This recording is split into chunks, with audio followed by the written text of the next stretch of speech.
మనం చూసాం. అంటే నేను 83 నుంచి కూడా శాసనసభలో ఉన్నాను. ఉమ్మడి రాష్ట్రంలో కూడా చాలామంది శాసనసభలో సభాపతిగా పనిచేసిన తీరు చూసాం. చాలామంది పెద్దలు పనిచేశారు. ఇందాక అచ్చెన్నాయుడు గారు మాట్లాడుతూ కూడా కొన్ని విషయాలు చెప్పారు.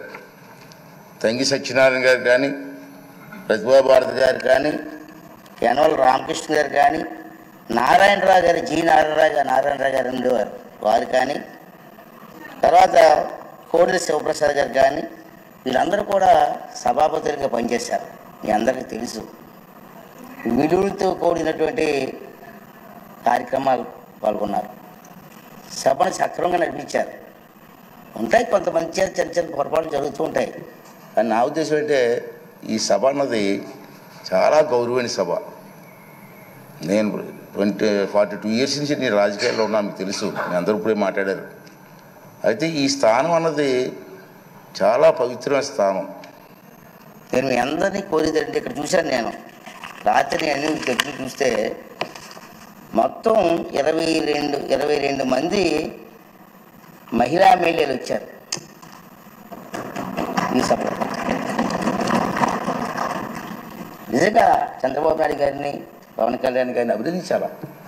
ఇంతమంది మహిళలకి అవకాశం, మహిళల కోసం ఎన్నో ఉపన్యాసం ఇస్తుంటాం రాజకీయంగా, కానీ వాళ్ళకి ఆ స్థానం కల్పించడంలో ప్రముఖ పాత్ర వహించిన చంద్రబాబు నాయుడు గారికి, పవన్ కళ్యాణ్ గారికి, బీజేపీ వాళ్ళకి ధన్యవాదాలు చెప్పాల్సిన అవసరం ఉంది. అంటే మహిళలు అలాగే 33% పోస్ట్ గ్రాడ్యుయేట్స్ ఈ సభలో ఉన్నారు. ఇది చాలా మంచి పరిణామం. 39 మంది గ్రాడ్యుయేట్స్ ఉన్నారు ఈ సభలో. అలాగే 57% లెస్ దెన్ 55 ఇయర్స్ ఏజ్ ఉన్నవారు ఉన్నారు. 55 ఇయర్స్ లోపు ఉన్న వాళ్ళు 57% ఉన్నారు. అంటే ఇంచుమించు యంగ్ బ్లడ్ కదా. ఇటువంటి సంపద ఈ సభలో ఉంది మీకోసం నాయకుల తాలూకు సహకారంతో. మరి దీన్ని ఉపయోగించుకొని మన సభని స్వభావుగా ఎప్పుడూ జరిగిన విధంగా ఉంచితే, ఎందుకు అంటున్నానంటే ఈ మాట, గత 5 సంవత్సరాల పరిపాలన చూసాం మనం. సభాపతిగా నేను మాట్లాడవచ్చో తెలియదు, కానీ రాష్ట్రం నష్టపోయింది, ప్రజలు నష్టపోయారు. ఇవాళ మీరు అందరూ ఏమనుకుంటున్నారు, కొంతమంది ఏమనుకుంటున్నారంటే మీకు పదవి వచ్చింది అనుకుంటున్నారు, ప్రజలు మీకు పదవి ఇచ్చారనుకుంటున్నారు.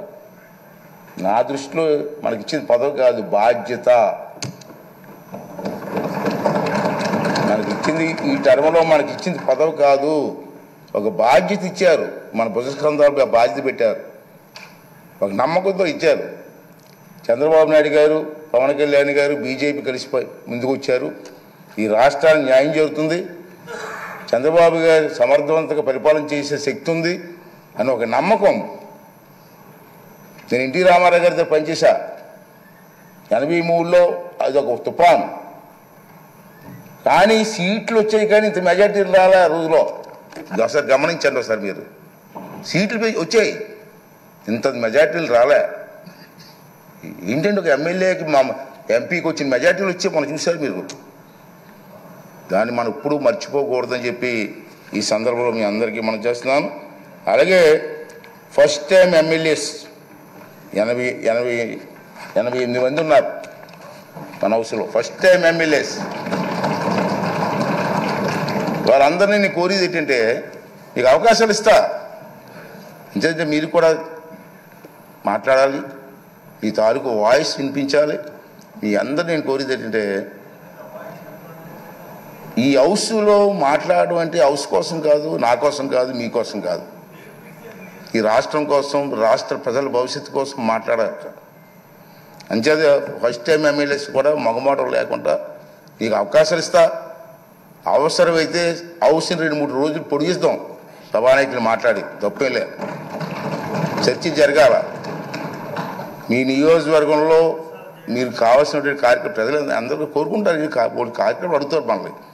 ఆ కార్యక్రమాలని స్పష్టంగా సభ ద్వారా మంత్రులు ఉంటారు, మంత్రులకి అధికారులు ఉంటారు, అధికారులకి వారితో పాటు ప్రజలకు కూడా మా ఎమ్మెల్యే గారు అసెంబ్లీలో మాట్లాడారు మా సమస్య కోసం చెప్పి ఒక ఆలోచన వచ్చే విధంగా మీరందరూ కూడా ప్రవర్తించవలసినటువంటి అవసరం ఉందని చెప్పి మనం చేస్తున్నాను. అలాగే మా చంద్రబాబు నాయుడు గారు చూశాను, నేను రాత్రి చూసి చాలా ఆశ్చర్యపోయాను. నేను ఫస్ట్ టైం ఎమ్మెల్యేస్కి 9 మందికి మంత్రులు ఇచ్చారు. సాధారణంగా మంత్రి అంటే ఏం చేస్తారంటే అనుభవం చూస్తారు, ఎన్ని చూస్తారు కదా సాధారణంగా. కానీ ఫస్ట్ టైం ఎమ్మెల్యేస్కి 9 మందికి మంత్రులు ఇచ్చారంటే ఇది చిన్న విషయం కాదు. ఈ విధంగా ఆలోచన చేసేటువంటి చంద్రబాబు నాయుడు గారికి, పవన్ కళ్యాణ్ గారికి కూడా మనకు ధన్యవాదాలు చెప్పి, వారు ఏ ఆలోచనతో ఇచ్చారో దాన్ని సబూగా జరిపించడం కోసం మనందరూ కూడా ప్రయత్నం చేయవలసినటువంటి అవసరం ఉందని చెప్పి మనం చేస్తున్నాం. అదే కాకుండా ఈవేళ మీరు చూశారు, ఇందా చెప్పాను, నందమూరి తారక రామారావు గారి ఆశీస్సుతో నేను రాజకీయాల్లోకి వచ్చాను. మీ అందరికీ తెలుసు. గత 42 సంవత్సరాల నుంచి కూడా వాటి ఉండొచ్చు, గెలిపి ఉండొచ్చు, ప్రజా జీవితంలో గడిపాం. నాకు జీవితాన్ని ఇచ్చింది తెలుగుదేశం పార్టీ. అందుకే అప్పుడప్పుడు చెప్తుంటాను, నేను బతికున్నంత కాలం కూడా తెలుగుదేశం పార్టీ జెండా కప్పుకొని చచ్చిపోవాలనుకుంటాను తప్పించి వేరే ఆలోచన మాకు లేదు. నిజంగా నాకు జీవితం ఇచ్చింది. ఆ మాట అంటారు కొంతమంది, ఆ మాట ఎందుకంటే ఉంటారు. సరే, ఏ పదవిలో ఉండవచ్చు, నేను ఏ కుర్చీలోనూ కూర్చోవచ్చు, నాకు జీవితాన్ని ఇచ్చిన వాడిని మర్చిపోతామా? అదే నా భావన. అదేవిధంగా మనందరూ పనిచేయాల్సిన అవసరం ఉందని చెప్పి మనం చేస్తూ, అలాగే మీరందరూ కూడా నేను కోరేది ఏంటంటే, మీరు కొన్ని కార్యక్రమాలు ఇస్తారు ప్రజలు మీకు. ఆ కార్యక్రమాలని హౌస్లో ఏ విధంగా ప్రజెంటేషన్ చేయాలా? ఇది హౌస్లోకి వచ్చాం, కూర్చున్నాం, వెళ్ళిపోయాం, అది కాదు ముఖ్యం. ప్రతి కార్యక్రమానికి కూడా పద్ధతి ఉంది. మీ దగ్గర రూల్స్ ఉన్నాయి. ఇక్కడ మన ఇక్కడే అసెంబ్లీలో లైబ్రరీ కూడా ఉంది. నేను నా అనుభవం చెప్తున్నాను. ఈవేళ మేము ఫస్ట్ టైం ఎమ్మెల్యే అయినప్పుడు 83లో కానీ 85లో కానీ నేను మంత్రి అయినప్పుడు ఒక క్వశ్చన్ వేస్తే ఆ క్వశ్చన్ ఎలా వేయాలో నేర్చుకోవాలి. ముందు ఏ ఫార్ములా వెళ్ళాలా? సభలో మాట్లాడినప్పుడు మంత్రి ఉంటారు, మంత్రితో పాటు వాళ్ళ డిపార్ట్మెంట్ వాళ్ళ ఆఫీసర్లు ఉంటారు. మీరు మాట్లాడింది మీ సమస్యని ప్రెజెంటేషన్ చేసే విధానాన్ని నేర్చుకోవాలా. ఒక కావలిస్తే చంద్రబాబు నాయుడు పెద్దలతో మాట్లాడి మీకు ట్రైనింగ్ క్యాంప్స్ పెడదాం. ఇంతకుముందు హైదరాబాద్లో బాబు గారి టైంలో, సార్ మీకు గుర్తుందో లేదు కానీ, ఒక 4-5 రోజులు మాకు ట్రైనింగ్ ఇచ్చారు.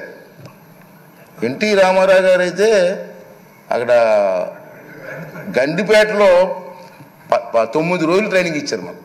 9 రోజులు అక్కడే ఉన్నాం. ఏ సమస్యని ఎలా ప్రజెంటేషన్ చేయాలా, క్వశ్చన్ అవర్లో ఏ సమస్య రేజ్ చేయాలా, 304లో ఏంటి ఇవ్వాలా, కాళ్ళ టెన్షన్లో ఏంటి ఇవ్వాలా, బడ్జెట్ స్పీచ్ ఎలా మాట్లాడాలా, ఇవన్నీ కూడా మనం ట్రైనింగ్ తీసుకోవాల్సిన అవసరం ఉంది. మనం ఏం సిగ్గుపడవలసిన లేదు. ప్రజా సమస్య నేర్చుకోవడం తప్పు లేదు.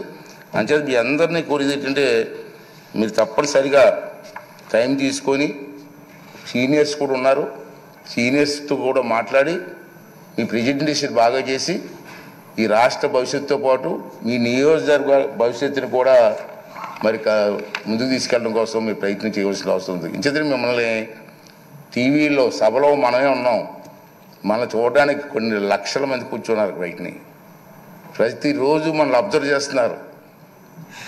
వాళ్ళ ఆశలను అడయాస చేయడానికి వీల్లేదు. మనం ఈ 5 రోజులు మనకి పండగ కాదు, బాధ్యత. 5 సంవత్సరాలు మనందరం కష్టపడి ముందుకు వెళ్ళవలసిన అవసరం ఉందని చెప్పి మనం చేస్తున్నాను. చాలా ఉన్నాయి. బడ్జెట్లో డిమాండ్స్ ఉంటాయి మనకి. ఇది బడ్జెట్ పెడతారు కదా, బడ్జెట్లో డిమాండ్స్ ఉంటాయి. మీకు ఇంట్రెస్ట్ అయిన డిమాండ్స్ మీద మాట్లాడండి, ట్రైనింగ్ అవ్వండి. కావాలంటే మా ఈ సభాపతి కార్యాలయంలో కొంతమంది ఉంటారు, ఆఫీసులు ఉంటారు, వాళ్ళ దగ్గర కొంచెం నేర్చుకుందాం, ట్రైనింగ్ ఇద్దాం. అన్నీ చేసి మన కార్యక్రమం విజయవంతం చేయవలసినటువంటి అవసరం ఉందని చెప్పి నేనైతే భావిస్తున్నాను. అలాగే మీ అందరినీ కోరేది ఏంటంటే, చంద్రబాబు నాయుడు గారు, మన పవన్ కళ్యాణ్ గారు, బీజేపీ నాయకులు ఉమ్మడిగా మనం వెళ్తున్నాం. మనమే చాలా బాధ్యత ఉందని ఇందుకే చెప్పాను. ఆ సమస్యలు ఏ విధంగా చర్చించారు? బుచ్చి చౌదరి గారు లాంటి పెద్దలు ఉన్నారు, చాలామంది అనుభవం ఉన్న వ్యక్తులు ఉన్నారు, గతంలో మంత్రులు చేసిన వ్యక్తులు ఉన్నారు, చంద్రబాబు నాయుడికి అపారమైనటువంటి అనుభవం ఉన్న వ్యక్తులు ఉన్నారు. ఈ అందరినీ కలిసి మన బాధ్యత. నా ఉద్దేశం ఒకటే, నేను ఒకటే నిర్ణయం తీసుకున్నాను. స్పీకర్ తక్కువగా మాట్లాడాలా, సభ్యులు ఎక్కువగా మాట్లాడాలా? ఆ అవకాశం నేను కల్పిస్తాను, అది బాధ్యత. కానీ మీరు కూడా ట్రై చేయండి, సభ్యుల మీద మాట్లాడండి, ఈ సభకు గౌరవం తీసుకురండి. ఈ 16వ శాసనసభకు ఒక మంచి గుర్తింపు వచ్చేలాగా, గౌరవం వచ్చేలాగా మీ అందరూ కూడా సహకారం అందించాలని చెప్పి ఈ సందర్భం మనం చేస్తూ, అలాగే ముందే చెప్పాను తక్కువ మాట్లాడితే మంచిదని స్పీకరు. అది ఈ 4 మాటలు మీకు చెప్పి రేపు సభలో మీరు అందరూ కూడా సహకరించండి. అందరికీ ఇద్దాం, ఒకేసారి టైం లేదు, ఇవాళ టైం లేదు కాబట్టి ఇవ్వలేకపోయాను. కానీ తప్పనిసరిగా అందరికీ సమయం ఇచ్చి మీ తాలూకు మాటలను రికార్డు కూడా అవుతుంది కాబట్టి అందరూ కూడా ముందుకు వచ్చి మన రాష్ట్రాన్ని కాపాడడం కోసం, రాష్ట్రాన్ని అభివృద్ధి చేయడం కోసం మన అందరం కూడా కష్టపడి పనిచేద్దామని చెప్పి మనవి చేస్తూ, మరి మొన్న ఎన్నికల్లో ప్రజలందరూ కూడా మనకి ఉన్నతమైన బాధ్యత చెప్పారు కాబట్టి ఈ సభాముఖంగా మీ ద్వారా మనందరం కలిసి మనకు ఓట్లు వేసి గెలిపించి ఈ అవకాశం కల్పించినటువంటి ప్రజలందరికీ కూడా మరొక్కసారి నా ధన్యవాదాలు, నమస్కారాలు తెలియజేస్తూ మరి